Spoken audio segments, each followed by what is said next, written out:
Hey, it's Kev. Thanks for tuning in. Great one today with Brenna McGowan. Brenna is a pre-launch specialist. She'll strategize your pre-launch if you're launching a product, considering launching a product. You know, what's epidemic is people wait too long to get it all together. And time moves fast.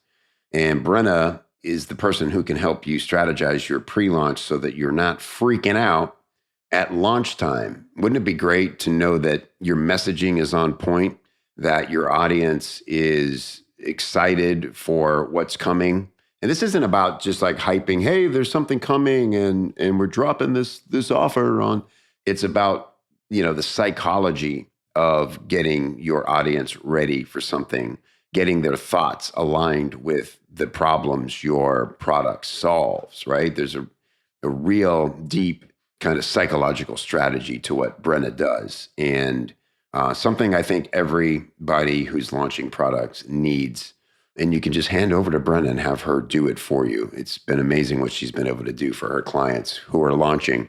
So I want to give you her freebie up front. It's BrennaMcGowan.co/cheat sheet. So BrennaMcGowan, BrennaMcGowan.co/cheat sheet. And she'll show you everything you need to think about and prepare before you go to launch. Make your life a lot more sane and profitable. Enjoy the interview. She's great. Welcome to Copy Chief Radio. Today's show is a new breed episode where today's most innovative marketing and copywriting stars share their most effective methods for optimizing results in the fast-changing world of direct response marketing. To check out all the Copy Chief Radio episode types, go to copychief.com/CCR.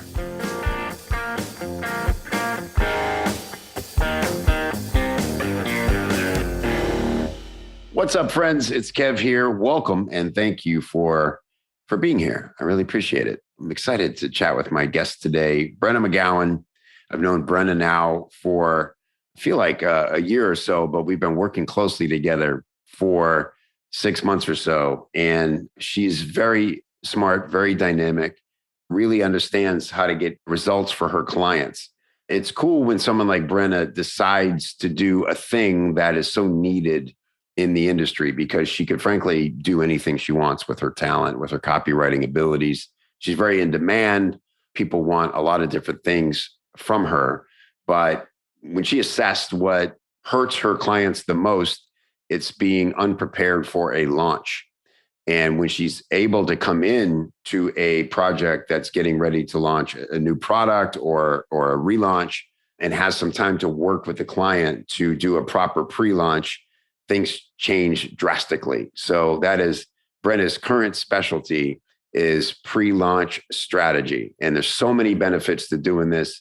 So many people, everybody knows this. If you're listening, you've ever been part of a launch, you know that so many things wait to the last minute. I remember when I was writing launch copy, so many people would come to me and go, hey, I'll pay anything you want, but it's in 2 weeks. And you're just going, you're out of your mind. It's just like, you got to, cancel it or something.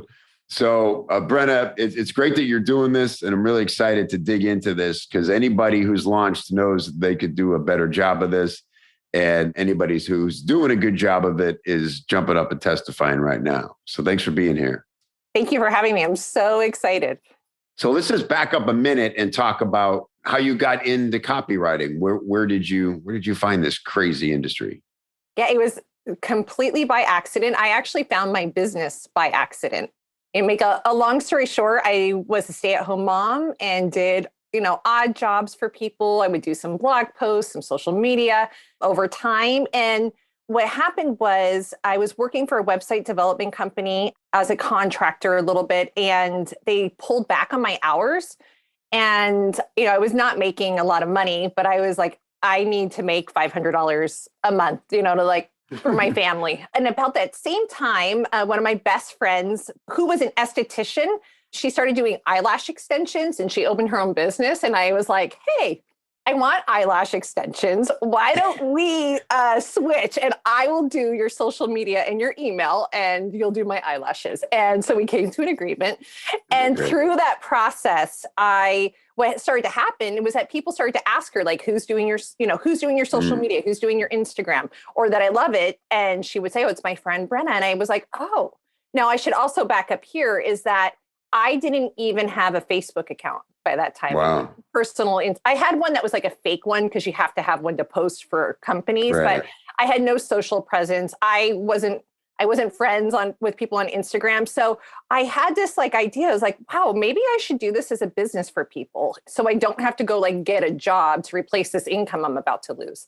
And not realizing that like there's a whole industry of social media. I had no experience with online business whatsoever. Like I feel like this online business is like a different world that if you're not a part of, you don't even know that it's here. It's going on. It's like the first time I went to New York City, my first thought was, this has been happening every day of my life and I didn't know about it, right?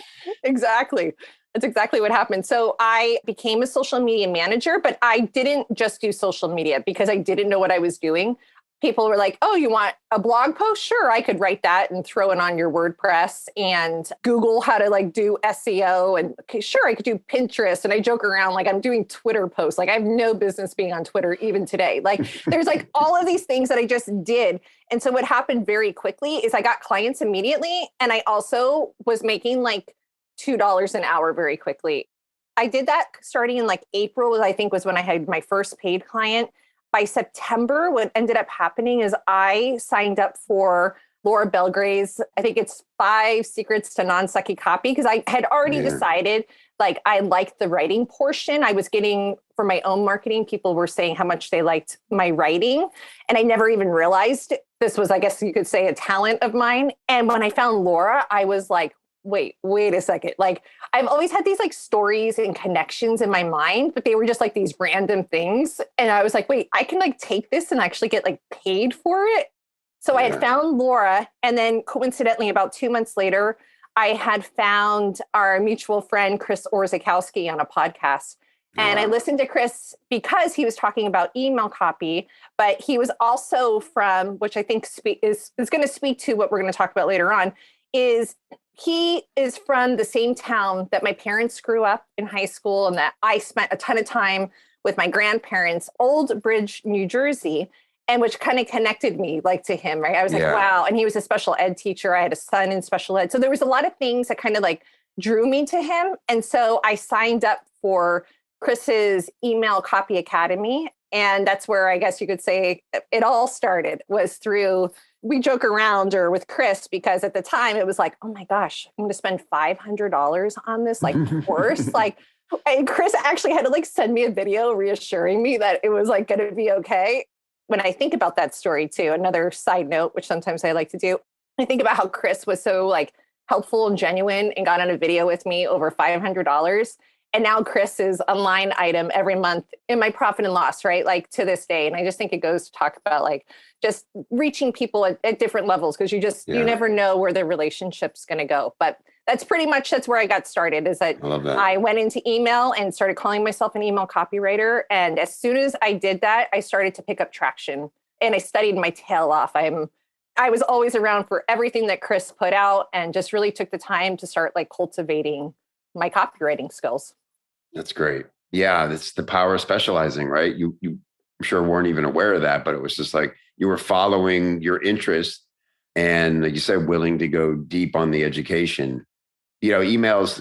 In fact, Chris and I are doing a Facebook Live tomorrow about this, where, you know, it's just by far the number one most in-demand skill and most important skill we can all have. And it's not going to change anytime soon. So this led you then to pre-launch, where you are now. And again, similar, I think, because it's what people needed from you, whether they recognize it or not. You saw this need that, wow, when people come to me the most disgruntled and disheveled, they're not planning their launch correctly. What are some of the immediate signs of that somebody needs this help? Well, I think it's someone probably who maybe they've had successful launches before, or even if they haven't, But what ends up happening is that all of the focus goes into launch. I'm launching. I got to get everything right for my launch. But they don't think about the fact that, and especially I think is things have changed in our world, is that people need time to make a buying decision, right? We need some time to process. I work on a team that does quizzes and they use DISC. And I think it's very interesting as I study, I'm not like a DISC expert, but like 2 out of the 4 personalities are quick starts, fast action. The other 2 are slower paced. And so what ends up happening, I think, too, is a lot of times we kind of leave behind the people who need time to process a decision. Just like I talked about even with Chris, in that time before I needed some time to think about it to like make a decision. So what's happening is a lot of times people are just going straight to the launch, putting all their focus in, and they're leaving out this like 4 to 6, 8, sometimes could even be 12 weeks before their launch, where it's really the time to prime their audience, to understand and vet, their messaging, to make sure that they haven't missed hidden objections. So I think that is the thing, is that one of my friends actually who I interviewed as I was trying to like get all my voice of customer together and understand this, is like, she's like, I either spend a ton of time before the launch trying to get ready, and then launch comes and I'm super burnt out, or I take all of my time and put it into launch and I totally forget about the time period before the launch, and then things aren't successful. So I think it's like, I look at too, when it comes to pre-launch, as like an extension of the launch, but instead of the launch becoming this hardcore selling period, it becomes more of a conversation with our customers. I know even with myself, sometimes I'll be like, oh, I don't need that. I don't need that. But the more I think about it, the more I hear the content, the more it's reinforced. And I think it goes back to like basic, that basic buyer's journey sometimes, where it used to be we had to hear about something 7 times before it like even registered with us. Now it's God knows how many times you have to hear about something before you kind of start to understand the need for it and understand the need of how it might fit into your business.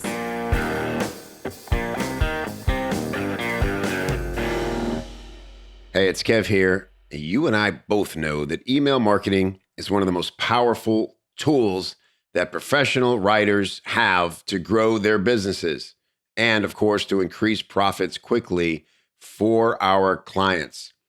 My good friend Chris Orzechowski is one of the top email copywriting experts in the entire industry, and he's generated hundreds of millions of dollars with his email campaigns. He's built his own 7-figure business, going from part-time copywriting as a high school teacher to now running his own agency, building his own team of elite email copywriters.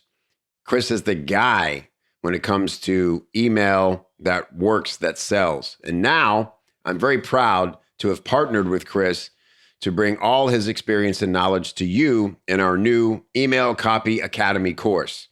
Inside this course, you'll learn email marketing 101 and market research, the anatomy of emails that sell, email strategy and campaign design, how to create product launches, and a whole lot more. Chris has personally helped me transform my own email marketing, and his strategies are straightforward, replicable, and reliable. So if you'd like to learn to do the same for your own businesses and, of course, for your clients, then check out the brand new Email Copy Academy. You can find it at copychief.com/ECA. All right, back to the show.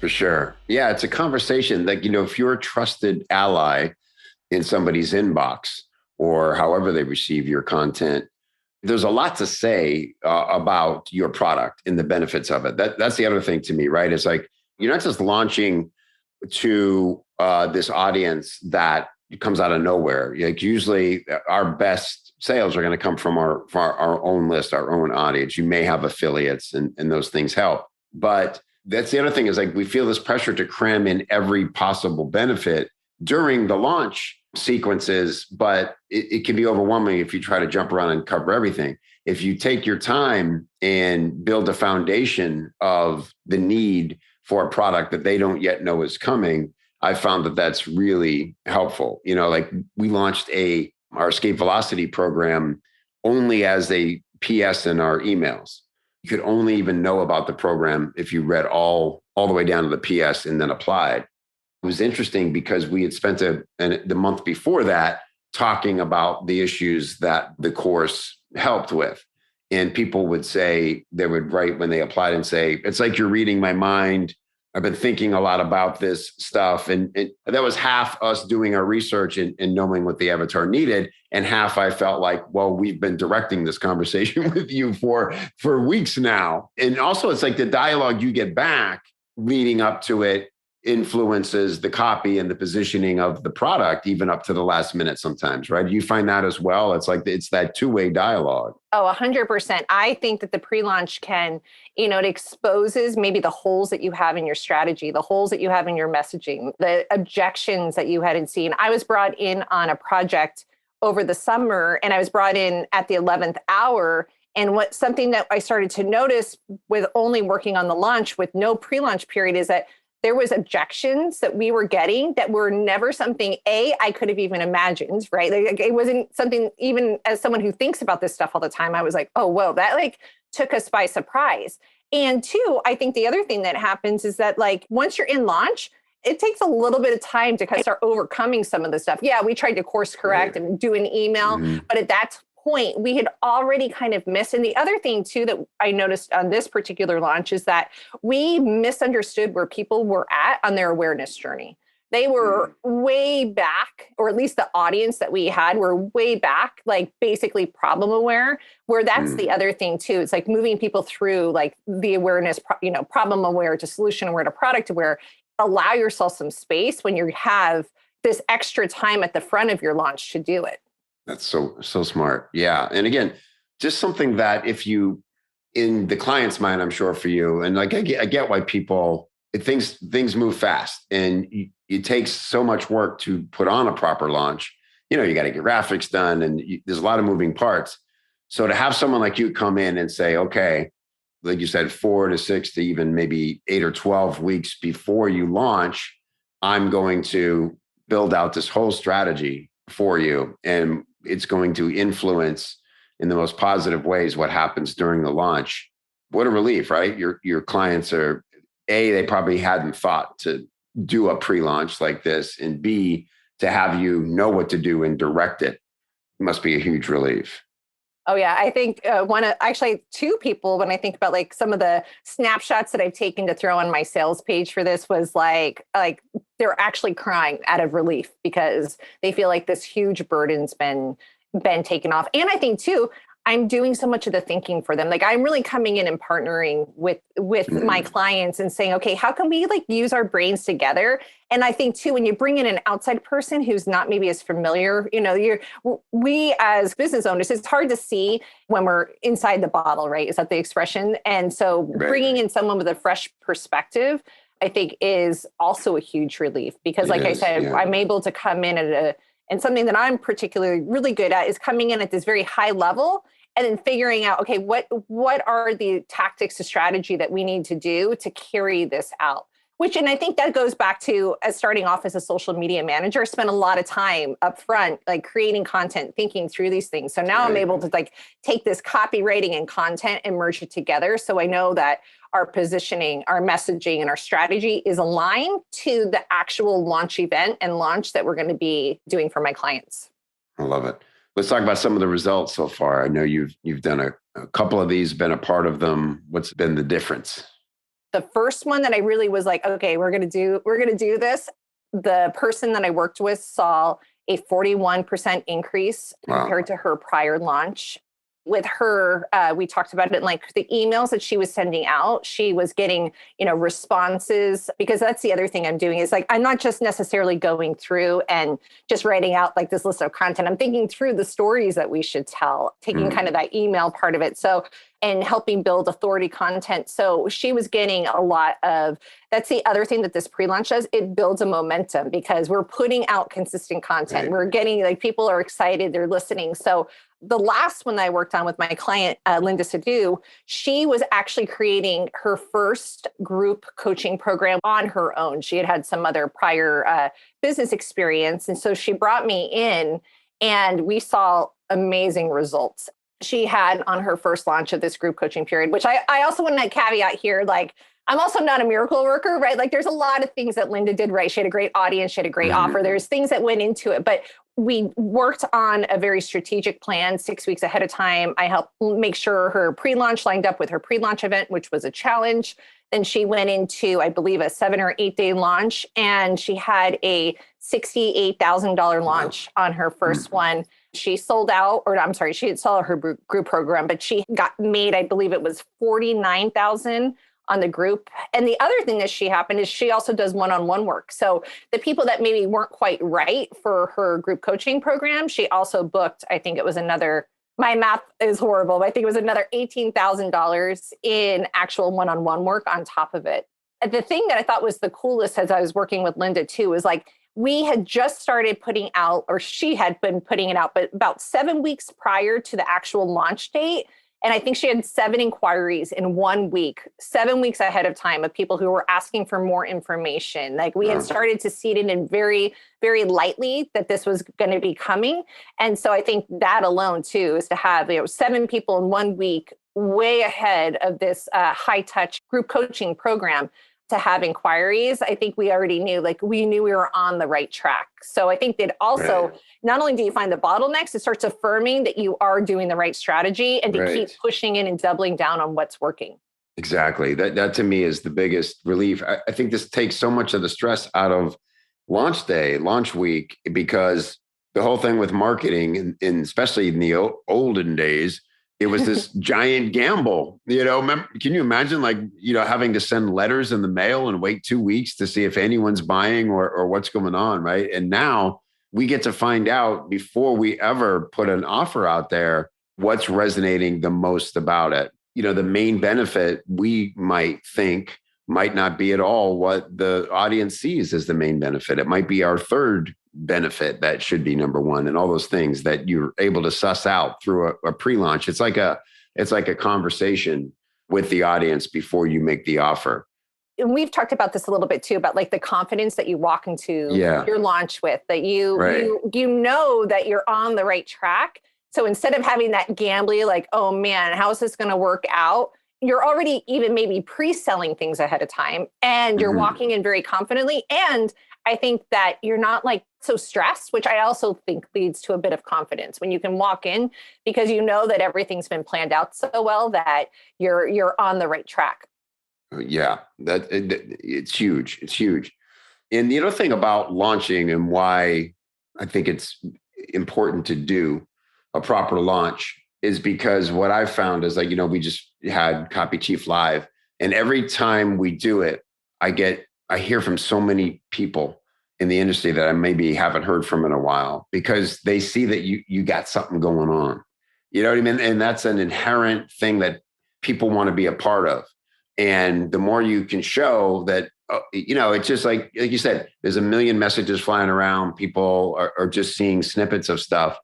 If they get from you that your message is dialed in, that you're doing big stuff, you're launching products and offers, and that resonates in a big way, there's a tertiary benefit to doing a proper launch. This is why I love how it uses your first skill of social media, right, which you sort of fell into and then developed, and then email. Those are now, I think, 2 the biggest components of any launch. Certainly emails, the main component. Obviously, you need a great sales letter, and the offer needs to be right. But this is a way to leverage those things, not only your skills, but bring that to people so they get the full cycle of benefits from doing a launch, not just the dollar to dollar value. Exactly.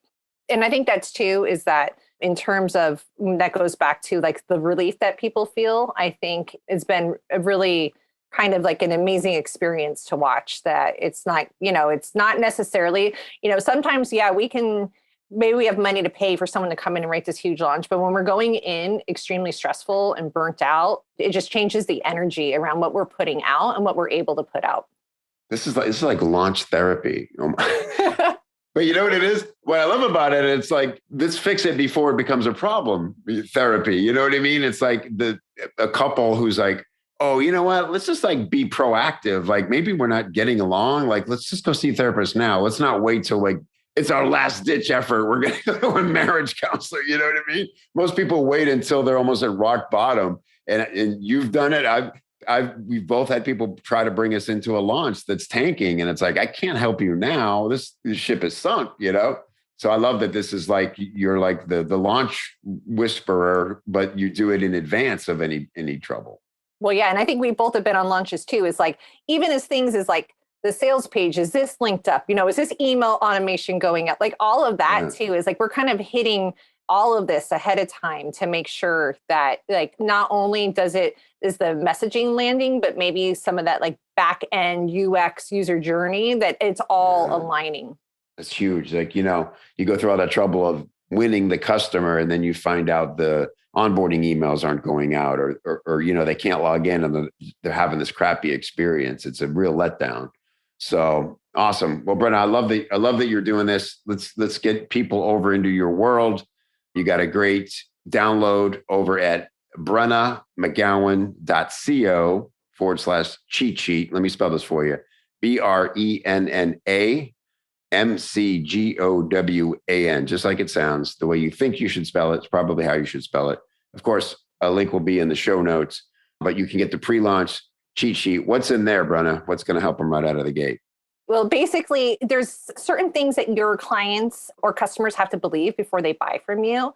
So I break it down what those are, and then I actually just list out content ideas. So it's like I take the thinking away from you of like, okay, what kind of information and content should you be producing during your pre-launch? And there's a quick checklist so you could just go down and not have to think about it. Awesome. Love it. Love it all. Congratulations on finding this. Like, you know, it's nice when we actually get to provide a service that we know is literally going to change somebody's experience from top to bottom, not only emotionally, but in sales. It's really great. Yeah, I feel very blessed to be here. So thank you.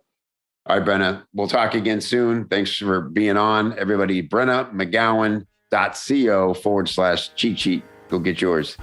And we'll talk again soon, Brenna. Thank you. Hey, don't forget your goodies. Head over to copychief.com/copychiefradio to get some great free stuff to help you put the things you hear on the show into action for your business. Copychief.com/CCR.